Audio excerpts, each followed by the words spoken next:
How to withdraw money from Binance to bank account.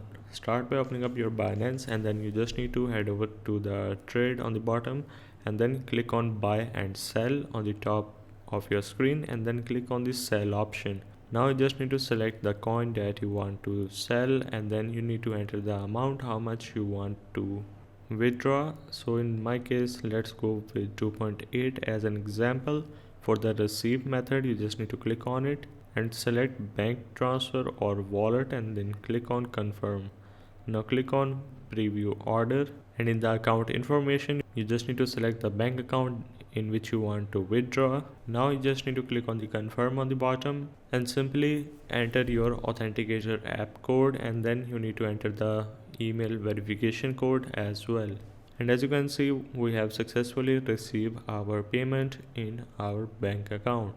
So this is the way of how you can withdraw money from Binance to bank account.